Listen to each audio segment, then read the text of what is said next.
You're listening to The Osiris Munir Show, only on LA Talk Radio.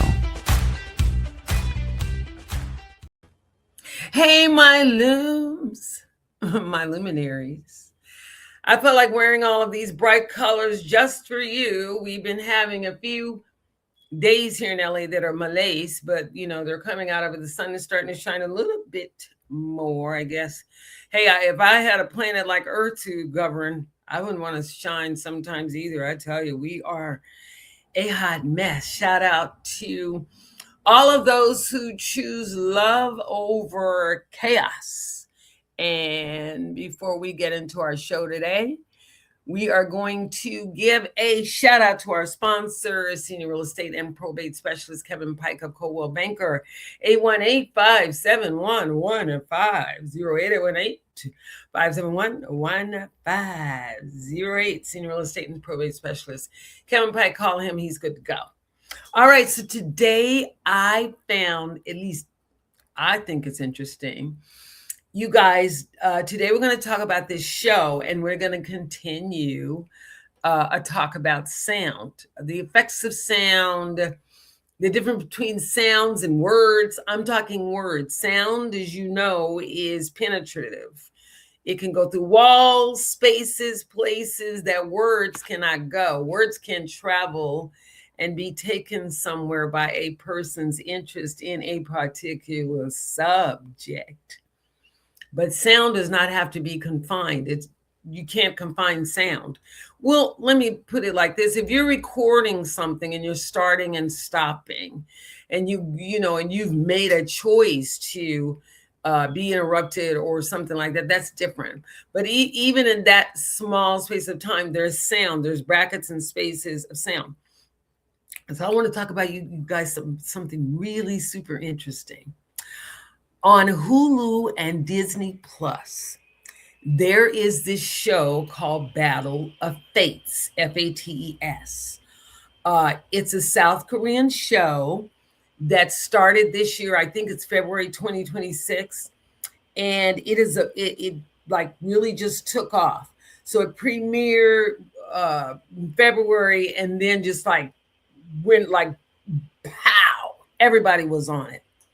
So what the show is about, they gather 49 of the country's most powerful, prominent masters of tarot, shamans, which is called mudang there, I think, physiognomist, and scholars of Saju, another Korean, it's Korean astrology, to compete in a tournament style, it's a room full of them. They're all in their unique clothing style. Some are using fans. Some have bells that they ring. Some go into, meditation. Some use astrology charts. And it's a competition that they pick the person that was able to predict the fate of a person, subject, whatever, without them knowing who it is. So it's known as the Arena of Master Predictors. So the primary goal of the show is to determine who has the most accurate intuition and predictive powers. A whole show now on these things. Now, before I get into some of the elements of the show, what I find interesting, and I said this before, this is why I very seldom listen to the society and its opinions. And unless it can be proven by fact or something, and I'm not just talking about intellectual fact, I mean emotional intelligence, spiritual intelligence, it makes common sense. It follows a line of reason. You can be proven to a certain degree, that kind of thing. I don't listen because I'm talking to the same people that judge people for being Black, the same people that kill and murder women and children, the same society that does all, the same humanity that allows these things. And until I feel and the world can at least see some significant change, I can't trust it. I can't. The only thing I trust are people that live what they talk, they talk, they live that way. Their behavior matches who they are inside of themselves. And you can tell if you just sit around and observe, we can tell a lot about people, where they come from, what they believe, energy. And when you get it fine tuned, and you can smell trouble when it walks through the door, sense trouble, feel trouble, and know how to remove yourself. Like my buddy Bruce Lee says, be like water, can't trust it. So the key elements of Battle of Fates, they are, like I said, a ranging group of practitioners from 20-year veterans to, modern tarot experts. So they put, a big, it's gorgeous set and everything. And now I'm going to tell you why we're talking about this. The challenge is for the contestants to face intense, often unsettling missions to test their skills. Like they put somebody's feet up there, and it was a print of a man's foot. And they said it was a man's foot, but they knew nothing about the man, nothing. All they saw was a picture. They made sure that they were able to see the lines and imprint on the bottom of the feet, etc. So in some cases, they have to identify the cause of someone's death. In some cases, they can pinpoint, like in an audience, they are able to pinpoint someone like, oh yeah, you, because of the way, whatever they're seeing, are destined for wealth. Or they'll look and say, well, this and that. These are all old things that at some point in humanity were considered to be heretical. People were burned at the stake, called witches, murderers, women especially. I have observed in my length of living that women especially, and anything that has to do with emotion or intuition, are always kind of put in a box like it's something wrong with that, because men in general are not in touch with their softer sides, or their more gentle sides, the side of them that does show emotions, the side of them that does show empathy and compassion. The society has trained men not to do these things, or not to feel these things, or to ignore these things. Then you have gay men, thank goodness, that they are able to at least show enough of their emotion, maybe to rub off on some of the hardcore, I'm man, and all I do is, oh, I'm supposed to be, my job, and she's my possession, and all of that. And you can express a softer side of yourselves as men, just like I and women can express a more assertive side when we need to take care of ourselves. We don't have no men. We have to go out, find a job, make money, earn income. What else? Who's going to take care of us? Who? So for people to say, oh yeah, she's acting rough or whatever, like a Thomish or whatever. Well, have you ever thought to consider that the woman is single and has to earn a living and likes making money and likes smelling good, looking good, being good inside, the whole package? Nothing to do with a gender, has to do with an individual wanting to take care of themselves.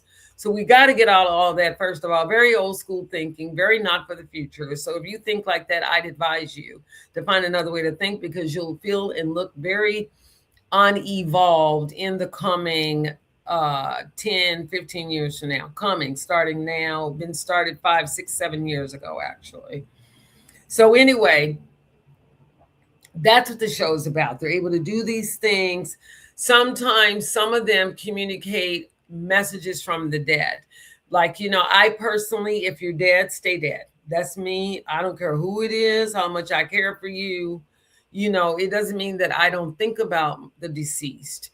Every day in our prayers, we give honor to the deceased, but I have not in any way wanting to have somebody communicate them for me. I have images and memories of those people, and I can contact them on my own. So, but there are people that are skilled to do this. These are some of the people they bring onto this show. So, tools of the trade. Some of them, as I said, bring fans, bells, dowsing rods. Others employ modern technology like a laptop to calculate astrology charts, etc., etc. What they are getting flack about is which is what I'm going to dig and dive. I hate using words that everybody uses, and this is why. There's so many other words to use that describe the same thing as dive does. Dig, dive, step into, get on a platform, stand up for, be aroused by, whatever you want to use. And this is really something that bothers me, that we have all of these words in the dictionary and nobody chooses to use but one word. And it's set in rhythm by something out there. And then the whole world, out of stupidity, is like, oh, well, they use it, so I guess it's the popular word now. Pay attention, people. My limbs are aware, but pay attention. Anyway, so tools of the trade, they feel that we cannot be told that this is going to happen to us and that we have no control. So the public is saying, how can you say someone's fated to do something? Shouldn't it be that as individual people, we have complete control over what happens to us, what we do, who we are, and who we are to become? Thus, so when Bruce Lee said, as I started saying, when he said be like water, he didn't mean be stagnant. Water, when it's stagnant, and if you've ever been around water that's stagnant, it smells bad. It looks bad. It's got a lot of bugs and stuff all off in it.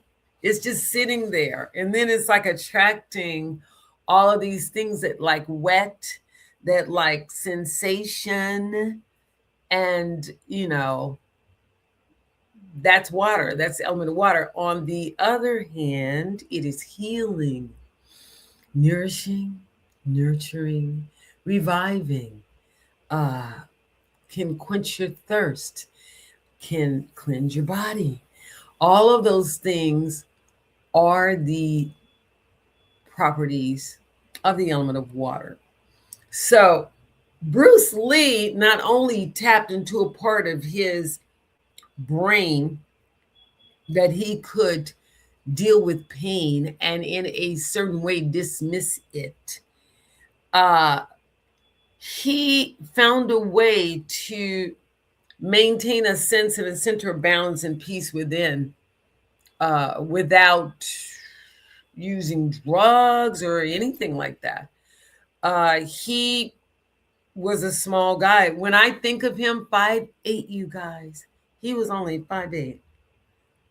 And everybody always wanted to come for him. They always wanted to fight him. And so he grew up with this kind of like dragon energy, like, yeah, I always have to defend myself because somebody's coming for me. I'm just staying to myself. I'm just being myself. Somebody else wants to come for me. Somebody always says, and I think that's why I'm attracted to him, because I've been one of those energies that until I matured, did not know what self-worth, what who I was. Well, I'm fully aware now, I tell you. And thanks to chanting, which we're going to talk about. We're not talking about chanting, talk about, oh yeah, you should become a Buddhist or whatever. Buddhism is a discipline. One has to want to be the best, very, very best version of themselves. One has to be willing to let go of the ego. One has to be willing to be shaped, beat up, abused, tested, scratched out, diluted, come back, bring back together, and then sit up straight in the powerful stance of being completely human, with no animalistic tendencies at all, no greed, no anger, no stupidity, no hell, hunger, anger, greed, stupidity, rapture. All of the 10 worlds are in complete balance. So before we talk about resonance, reading fate and talking about someone's possible outcome in their life and eradicating karma are two different types of mindsets. So hang with me. The Schumann resonance, this is science. It's not Osiris trying to advise. I'm just telling you what I've learned, what I know, and what I've observed to be true. And nobody can take that from you. No one can tell me what I have not seen with my own eyes. And because I'm curious and because I've lived things kind of outside of a box and decided to follow my own drummer, hear my own heartbeat, I've gone through some very interesting and rewarding situations, much more positive things, and just knowing and being open and like, wow, being in awe at all the things that the world has to offer, and being centered and grounded simultaneously. Because all of what the world has to offer is not something you should take on. It's just something you might find out about. You might, not need it or may need it. Who knows? But when we are doing what they call daimoku, and we're doing repetitively the chanting Nam Myoho Renge Kyo over and over, we are not just saying words. We're sending out a sound, a vibration, and it's a high vibration. So we are creating a certain wave or a certain frequency, much like when I shared with you guys about the planets last week, and how the earth has its own electromagnetic field and electric field of energy. Every human being, every plant, every animal, every planet, anything within the sphere of life and energy takes on a resonance or a sound or vibration. So when we do this mantra, we are sending that sound inside of ourselves. We don't predict the future and say, oh yeah, this is going to happen to me because I was born poor, black, ugly, or whatever the circumstances were. We create our future by doing those very things, understanding the law of cause and effect. Again, nothing to do with religion. I'm talking about an actual law. Gravity, man-made laws are laws. If you go out there and shoot somebody, you'd like to get shot back or go to jail, prison, whatever circumstances were, you're judged. We're judged, is what I'm saying. So, but in the law of cause and effect, there is no judgment. It is simply based on what the individual thinks, does, and becomes at any point in time. So it's thoughts, words, actions, and deeds that only the individual is being accounted for. There is nobody out there judging. Nobody's going to tell you right from wrong. When we practice, we kind of brilliantly understand the law by what starts to happen in our environments, whatever those environments are. There's change that we can see. Everybody can see it. We can see it, what's going on. It can look chaotic because most people have never experienced change. Change is never pretty. I've never seen change be pretty unless you're moving and you've gotten prosperous or healthy, and the change is from I was in bad health and I'm in good health, or the change is from, I've never had some money and now I have money. I know what it feels like to be loved or be prosperous, those kind of things. We can actually see those kind of physical changes happen within our environments when we do this particular sound. So chanting is offensive. It is not passive like Zen. We do not sit around and wait for things to happen to us. When we practice, we are actively broadcasting. Like now, I'm broadcasting to you. The station has a sensory thing like antennas or something. They're quite interesting to watch, actually. I used to watch these things when I was a little kid. I wonder what they did. But anyway, and it's these waves of sound that are coming out. Don't forget, these are actual things that are going on. We're so caught up in our daily lives of work, jobs, relationships, trauma, whatever else is going on, that we forget that these are actual parts of our world that are affecting our world every day.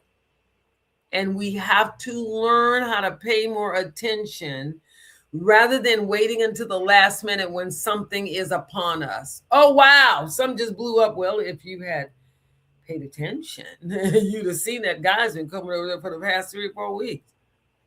But we're so busy, with our own stuff, we don't have time to say, well, can I widen my eyes this much more to not see like so much here, but also to see to the sides what's going on, So we are not passive at all.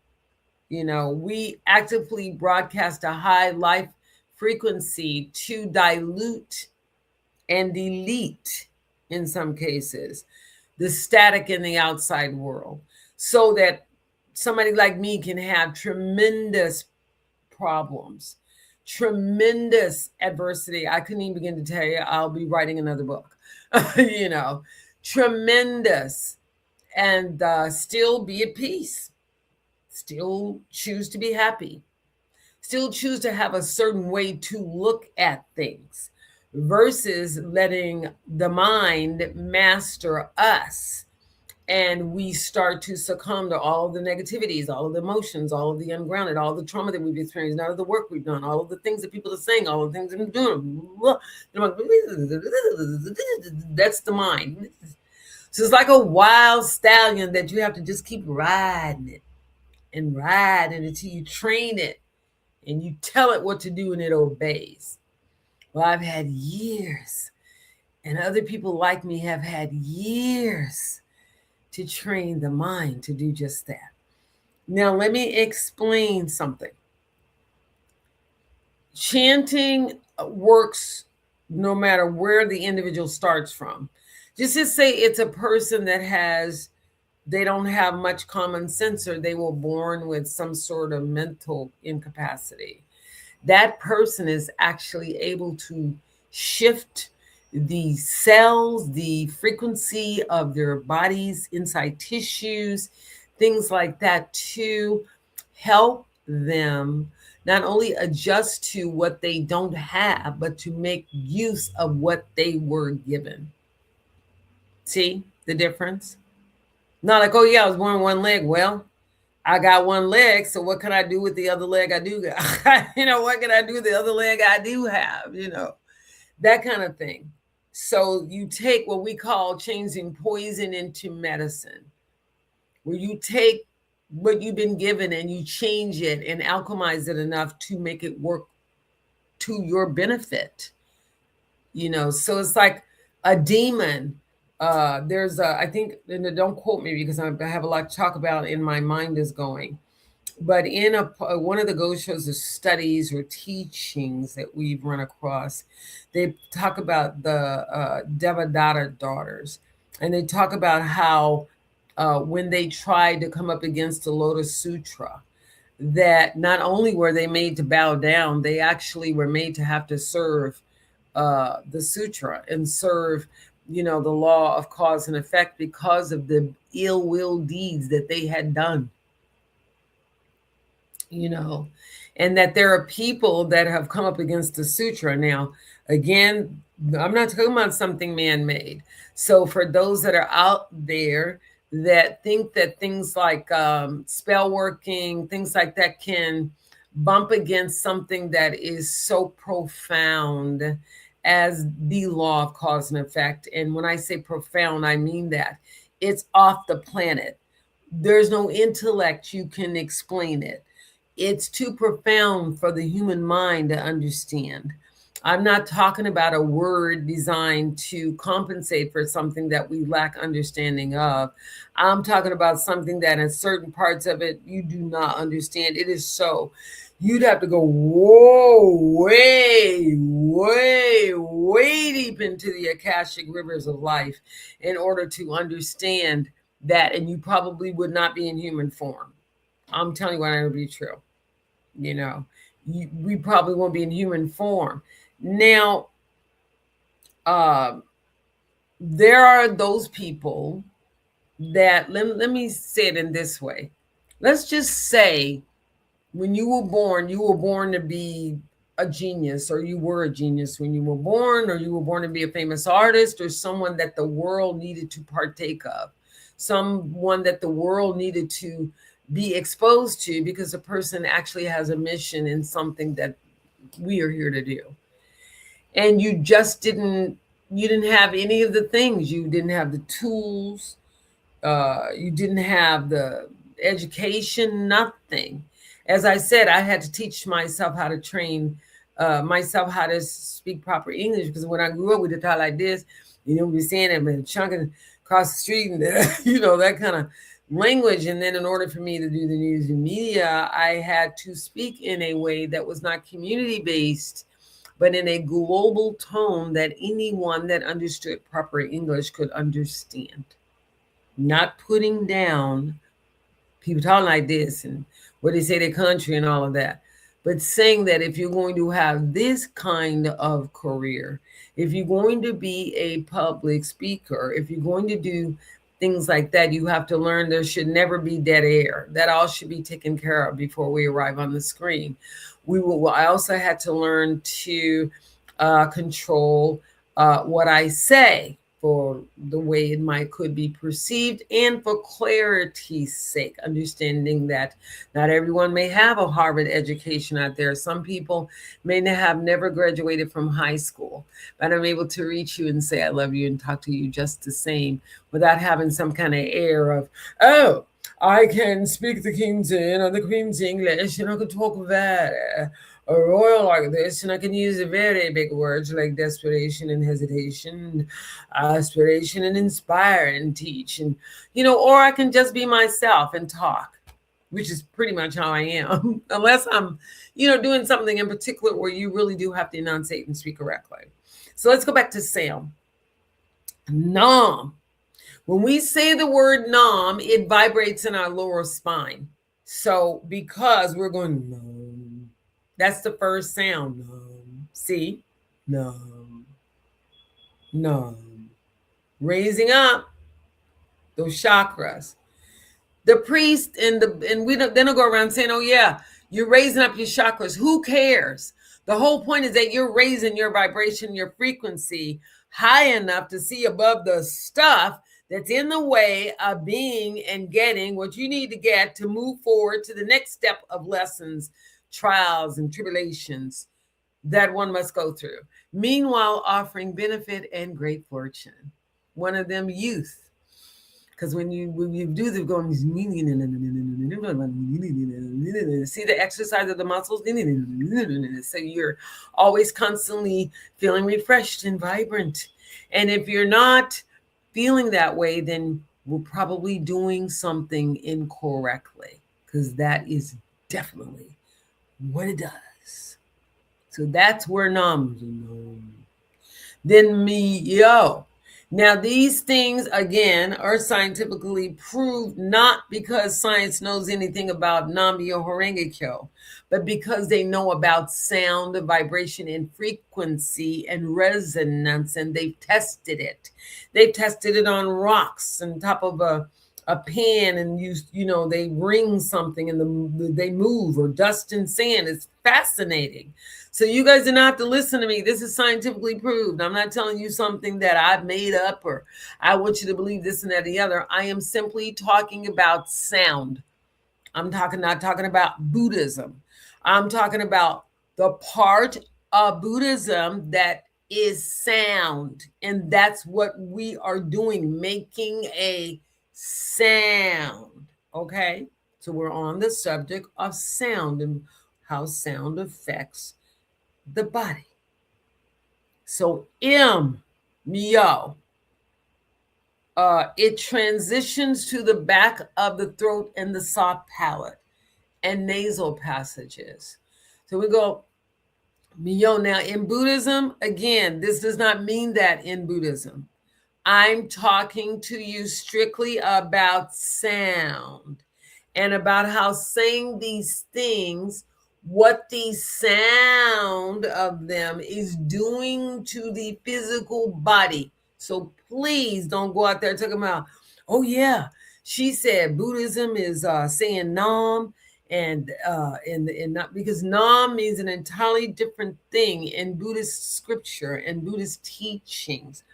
Again, I'm only talking about the subject of sound, okay, and what it does to the body. So it creates the word myo, or the sound myo, creates like a labial part in the nasal passages. So you go namyo, namyo, namyo. You're already coming up. See it? Already coming up. It creates a buzzing sensation in the facial bones. As a matter of fact, when I first started chanting, you guys, when they invited me to the first meeting, it was in San Francisco, and I was living in San Francisco, in Santa Rosa at the time, and going to school up there at Sonoma State. So anyway, but it sounded like a bunch of bees. It was like, and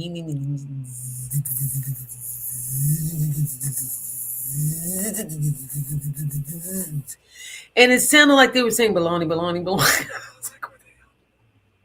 I looked at my friend like, what is this? She's like, no, we have to just sit down and listen. It's very insightful. I'm like, okay.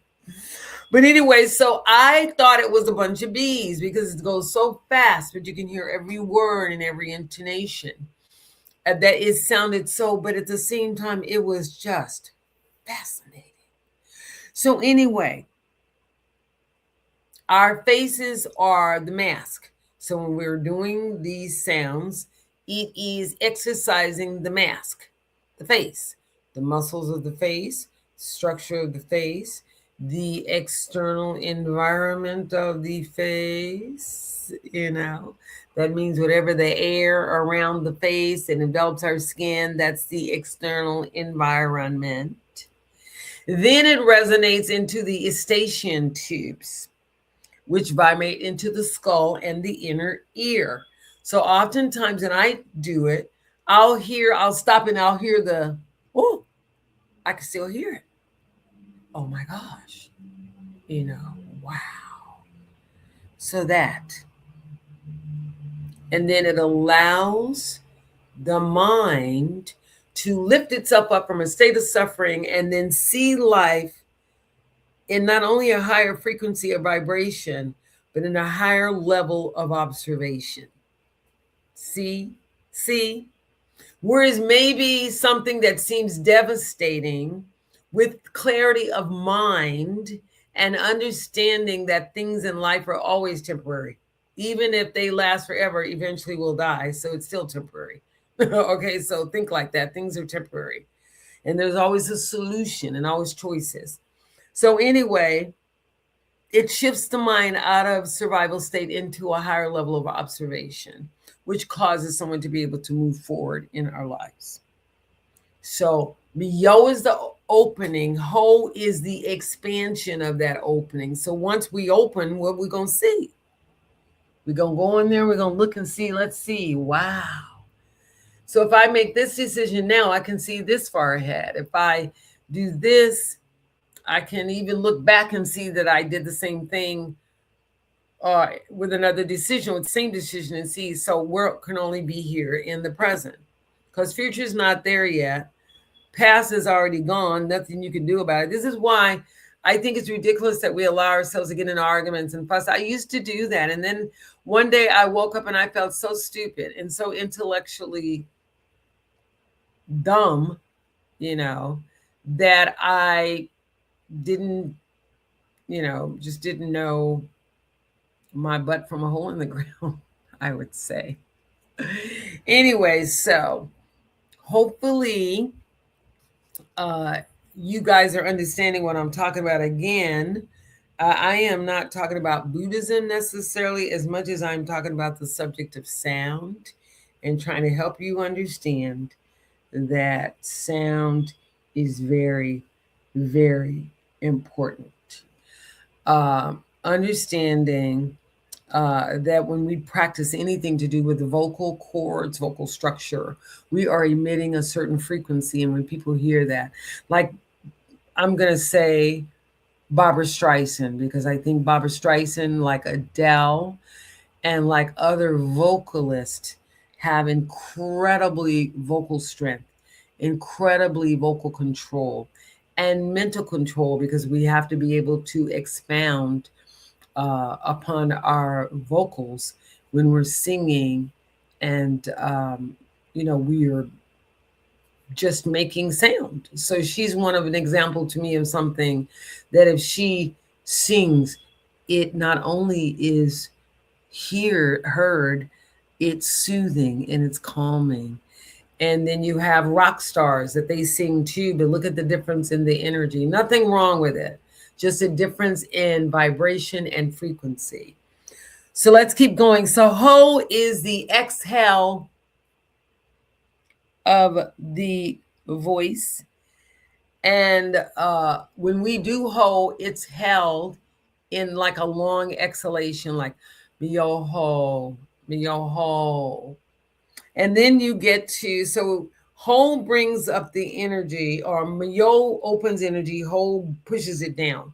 So when we're doing this thing, it's like, oh, bring it up, push it down, bring it up, push it down, which is why the priests have us practice in a certain kind of rhythm and sound to be able to get the correct kind of raising of our life state or life condition that we need to be able to move forward and solve those overwhelming problems that look so overwhelming. Okay. Renge, when we do Renge, we're really going to the chest and the heart and balancing the breath and pulse. So I want you to know that that's what we're doing when we're doing, saying the word, making the sound Renge. That's what we're doing. And then Kyo involves the navel passages and skull, and then clearing the mind and sharpening focus. Nam-myoho Renge Kyo. You ever saw the Tina Turner story?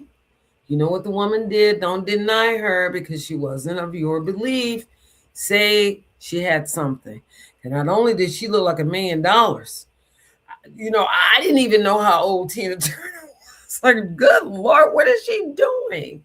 And again, when you're using sound and vibration versus words, it's an entirely different feeling, an entirely different vibration. Like Bruce Lee said, be like water.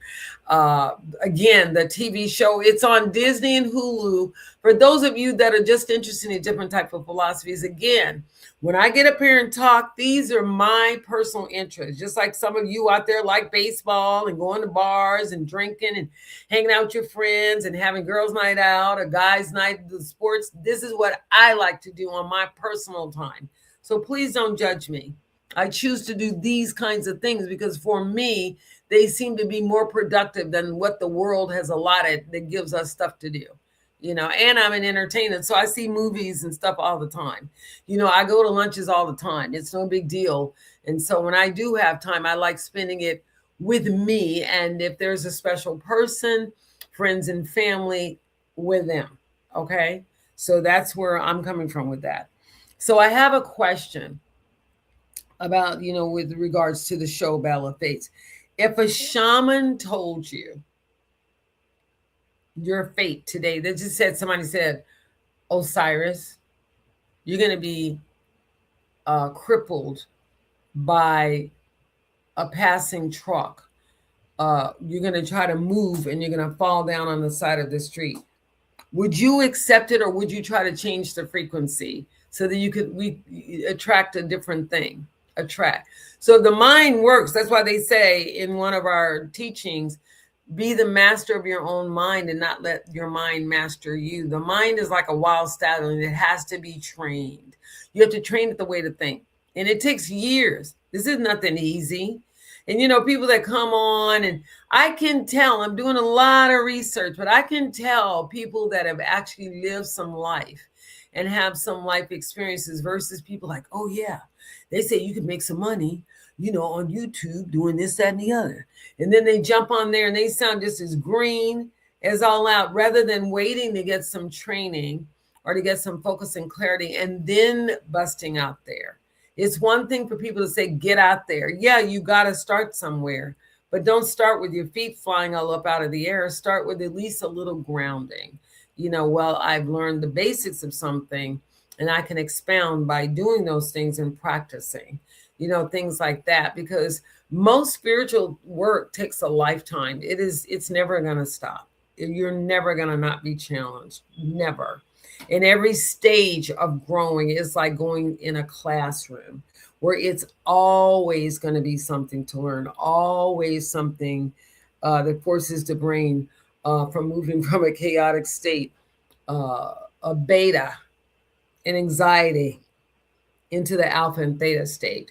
So when we're doing Nam Myoho Renge Kyo, we're chanting, we're moving from beta and alpha, which is all the talking and chatter people do every day. I sit and observe people. Even though I talk, I still observe. And I see people and hear people on the phone, and they're talking about all their problems. And their friends are trying to be nice. Like, look, I really got my own stuff going on because you're my friend, you're my cousin, you're my family, whatever.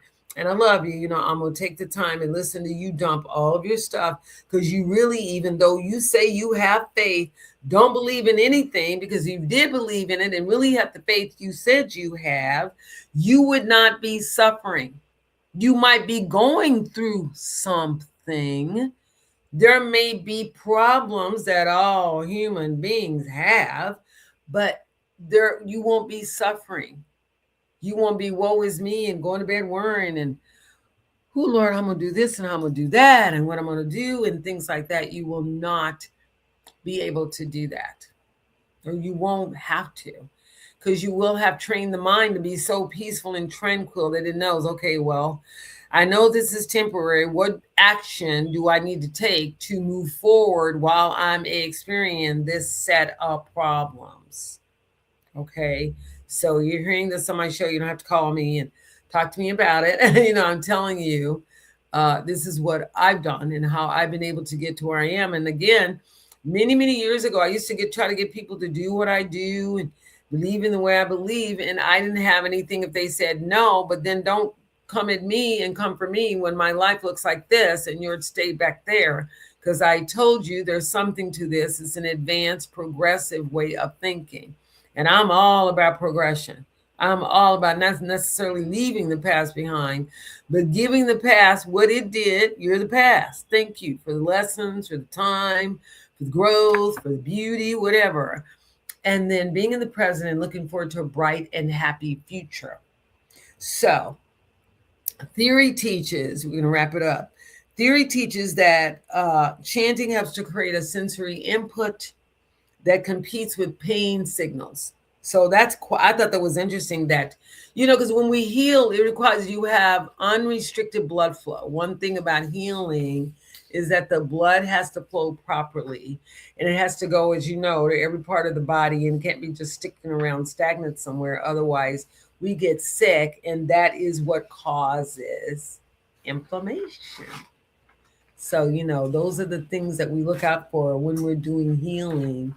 We look for various ways to keep the body's natural energy flowing. And again, you may not believe this, but I believe this. I believe that the body is so bright and so brilliant. We're just so unfortunate that we're so at another level that we can't understand what it really does and what it's capable of. It can self-repair.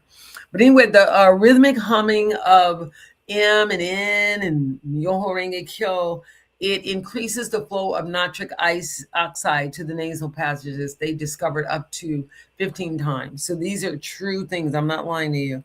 This increased circulation delivers more nutrients and stuff to the system, more oxygen, like to injured tissues, nerves, muscles, accelerating the body's repair processes. So the more we do of it, the more we have to go in there and deal with those things.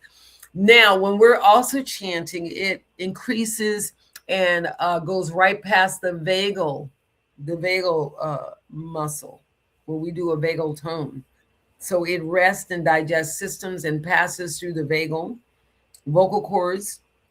It physically stimulates the vagal nerve, I would say, as I said, vagus nerve. It slows the heart rate down. It can calm people down. That's why I'm able to have had all those things happen to me in the military and able to look and stay calm with things that were heavily diagnosed against me because I practiced. And when my doctors found out I practiced, they called other doctors in at the VA and said, look at the difference in her as a veteran and what we diagnosed her with and other veterans. Okay? So I'm just telling you this is true. So again, we are doing a lot when we are invoking sound. So Bruce Lee, boy, he didn't just train his body, he trained his frequency. When he did the fight in San Diego and they told him he was never going to fight again because the guy cheated and kicked him in the back and he was very injured and told him what he couldn't do, he not only did it, he turned around and showed everyone else how they can do it by writing Jeet Kune Do and showing how sound shapes the mind resonance and connections to ourselves. So there is sanity in our audio environment. We have to use audio empathy and monitor our surroundings so that we are taking in the best and the highest frequencies to help us change our negative karma. The positive stuff we don't need to change is positive. It's the negative stuff, and there's plenty of that we need to attack. So whenever I practice, it's like having a sound cleanse. You know, we do have a bell. It's like this big. I'll bring it on the set one day. You guys see how big it is. But anyway, yeah, but that's not what's doing it. The bell just sets the tone of what we're about to do, which is invoke the law. So dogs, I'm told, can hear up to a frequency of 45,000 hertz. They are now using something called VAT. You can look at this up again. These are facts, not something I'm making up. In therapy and in a hospital, and it means vibroacoustic therapy is being used in hospitals to help patients with Parkinson's and Alzheimer's and help to retain the brain.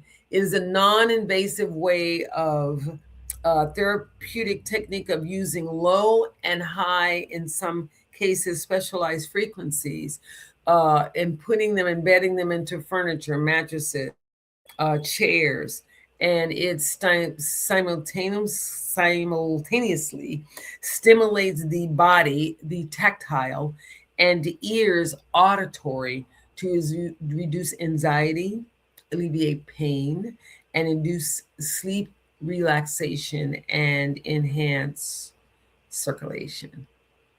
Mouthful, huh? So anyway, that's what I want to talk to you guys about today. All of this information, all of these things that we do that sometimes we think we're just doing them, and they are producing some amazing vibrational shields, some amazing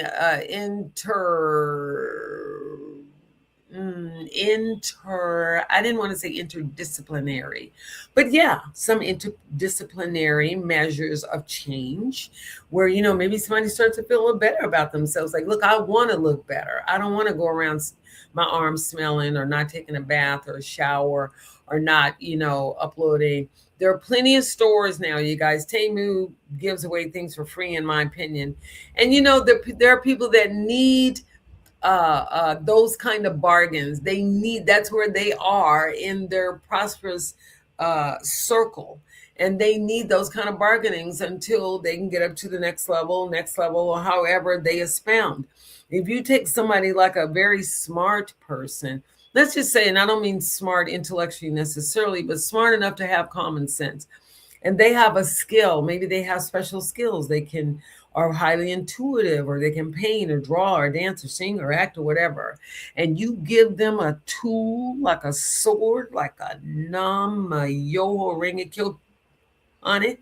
Let me tell you, that sword can cut through any kind of karmic circumstances, even if you're on the bed of death. Might pull you back at the last minute and say, wait a minute, you ain't quite ready to go. Let me give you some energy and some vibrancy and frequency.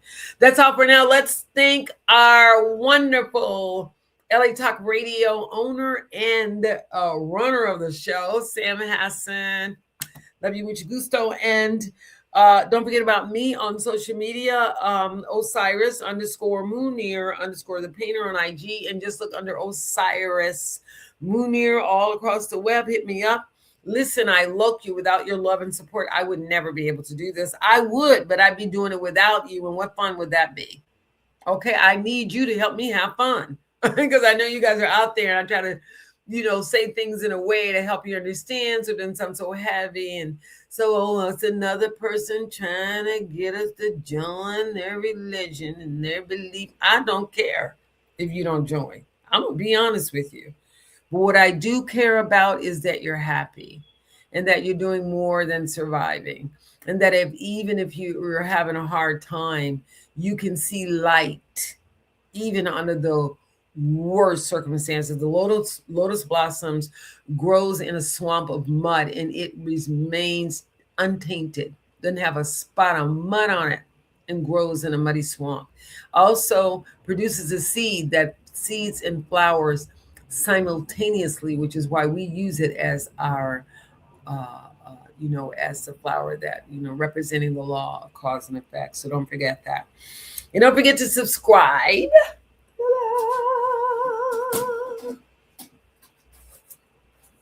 Here we go.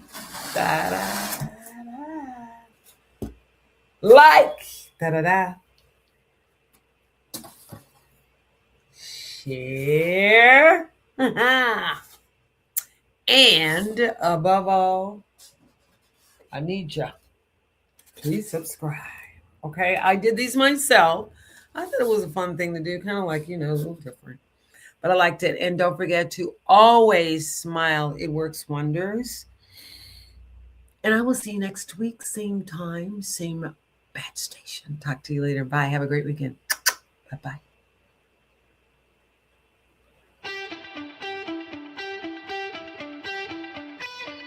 You're listening to The Osiris Munir Show, only on LA Talk Radio.